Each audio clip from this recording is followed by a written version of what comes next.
To the men of Caesar's legions, though, this was nothing less than a betrayal. They didn't care about avoiding a new civil war or the greater good of the state or Antony's personal ambition. They wanted revenge. Their honor demanded it. Antony's honor ought to have demanded it too. To see him meeting with the Senate and talking compromise was an outrage that Octavian immediately capitalized on. The young Caesar made for the capital, and blowing up his mother's dream of quiet, safe, private life for her son, set about publicly destabilizing the shaky troops in Rome. Even at this early stage of the game, it was obvious that Octavian's ambitions were lofty, and that he just maybe had the talent to pull it all off. But he was young and needed time to consolidate his position. He did not need any grand alliances leaving him isolated, the odd man out in what was shaping up to be a deadly game of political musical chairs. So he riled up Caesar's veterans, turning them against Antony and promising to do what the waffling consul would not, avenge Caesar's death. The campaign against Antony was designed to either alienate him from Caesar's old legions, and thus deny him his most important power base, or force him to abandon his possible alliance with the Senate in favor of a more radical position to mollify the troops. Antony, predictably, chose the latter. He knew he was nothing without the support of Caesar's legions. So he broke off talks with the Senate and embraced far more extreme positions. But his rage at the upstart Octavian knew no bounds, and throughout the next few months, while the two shared the spotlight in Rome, Antony took every opportunity to ignore and demean the young man, going so far as to withhold Octavian's rightful inheritance and stall the official adoption proceedings. But whatever personal slights were inflicted on him, Octavian was satisfied with having divorced Antony from the Senate. As a part of Antony's political shift, he exchanged the offer of clemency for the liberators with forced exile. He pushed through obscure foreign appointments for a lot of them, forcing them out of Italy so they could not get in the way of the Caesarians as they re-entrenched. He also forced through a Cisalpine Gaul proconsular appointment for himself to take effect as soon as he left office. This meant cutting short the term of the current governor, Decimus Brutus, who was not likely to give up his position without a fight. One of the liberators, maintaining his strategic placement at the head of an army just north of Rome, was of the utmost importance for the remaining Republicans, and Antony relished the opportunity not only to put himself in that all-important power, hopefully regaining the trust of Caesar's legions by declaring war on one of the dictator's assassins along the way. Antony called in 5 legions stationed in Macedonia and ordered them to cross the Adriatic and meet him in Odysseum. When his term as consul ended, he would march them north and force Brutus to capitulate. But as autumn gave way to winter, Antony's position began to deteriorate. In September of 44 BC, in retaliation for turning against the Senate, Cicero aimed his considerable rhetorical artillery directly at the consul and opened fire. Using as a model the attacks on Philip II, Alexander the Great's father, by the Greek orator Demosthenes, Cicero delivered a series of scathing orations, collectively known as the Philippics, denouncing Antony. He asked the Senate to declare the dangerous consul an enemy of the state, while going out of his way to heap praise on Octavian, who he had clearly determined was the lesser of the two Caesarian evils. Cicero succeeded in turning public opinion against Antony, but the orations were probably the final nail in his coffin. In a few months, when a reconciled Antony and Octavian meet to discuss the fate of their enemies, Antony will be uncompromising on the question of Cicero. The old windbag was dead. Dead. Dead, dead. Even worse for Antony, though, word came in November that 2 of the 5 Macedonian legions were defecting to Octavian's banner. The young man was lucky to have spent the months leading up to Caesar's assassination in Greece, and had become quite popular with the troops in Macedonia. For the first time, it wasn't just the name of Caesar, but the personal magnetism of Octavian himself that was having an effect on the balance of power. With the army going to Octavian, and Cicero lining up the Senate to support the young Caesar, and the people turning against him, Antony knew he had to act fast. Before his term as consul ended, he collected the 3 legions still loyal to him and marched for Cisalpine Gaul. He would dislodge the assassin Brutus and hold the rich and strategically important province for himself. Plus, no one had yet taken into account the tens of thousands of troops stationed in Gaul and Spain. The officers in charge of the legions of Western Europe were his personal friends, and the soldiers his longtime comrades. Antony was confident that they would back him over the growing Octavian senatorial alliance. At the end of 44 BC, he marched out of Rome bloodied, but not beaten. Next week, Antony will bottle up the governor of Cisalpine Gaul, Decimus Brutus, and nearly starve him into submission. But the new consuls for the year 43 BC will raise armies and march to Brutus's relief, having already followed Cicero's advice by declaring Antony an enemy of the state. Marching with them, headed towards his first battle, will be the newly appointed propraetor Octavian. Though for the briefest of moments Antony and Octavian will find themselves on opposite sides, they will soon come into an agreement, forming an alliance along with Caesar's old consular colleague Lepidus. And while the first triumvirate had been a powerful political force, it had nothing on the brutal ruthlessness of this new alliance, the Second Triumvirate.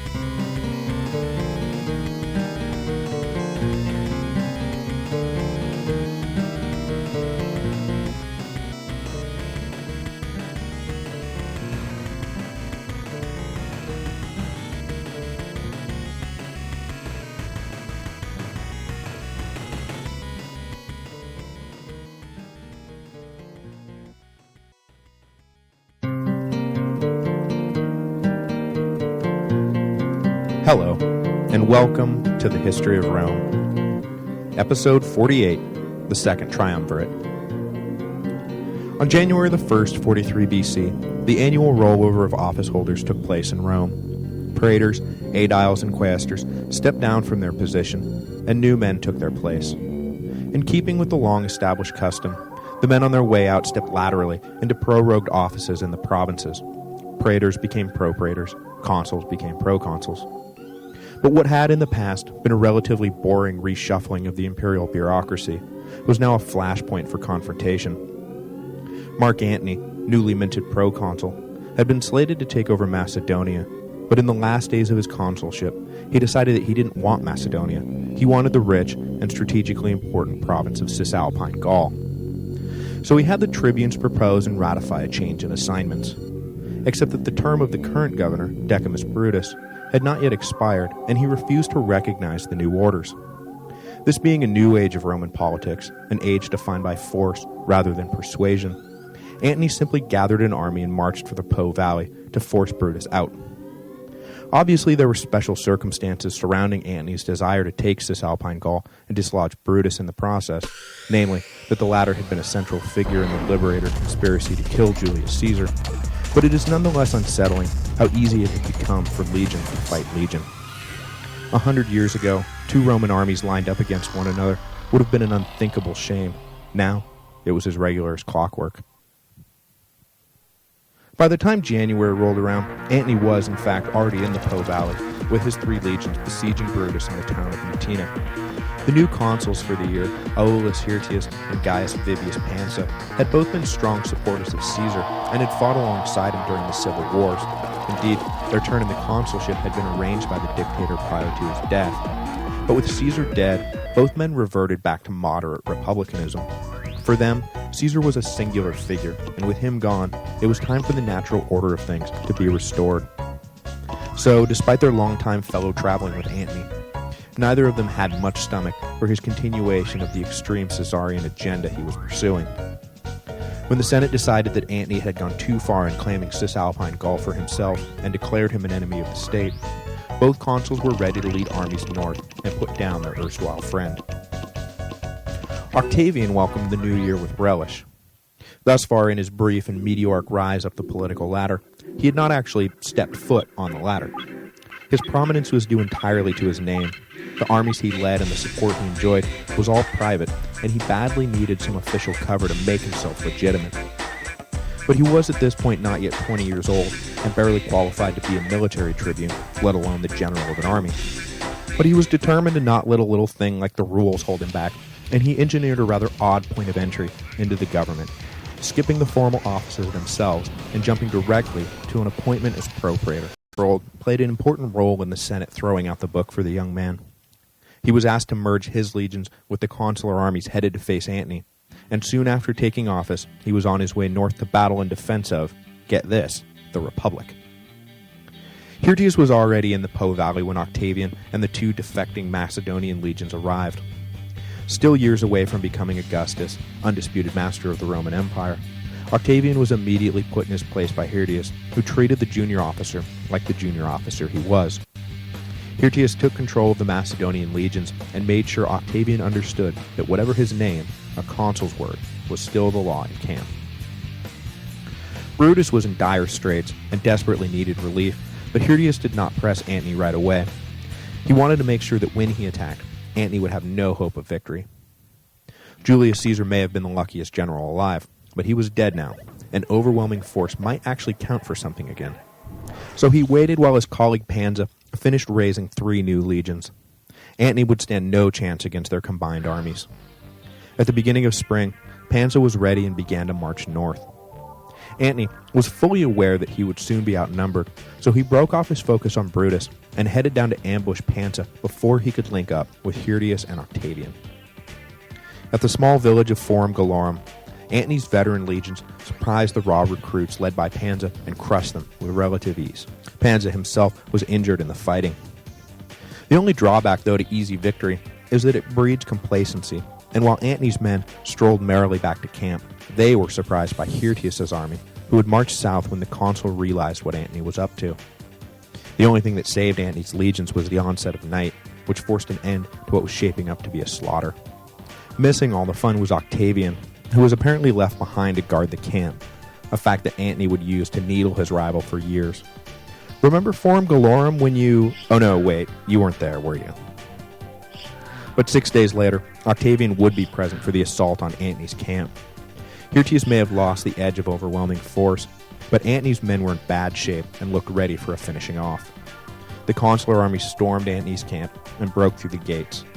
Octavian, for the first time, found himself in the thick of battle.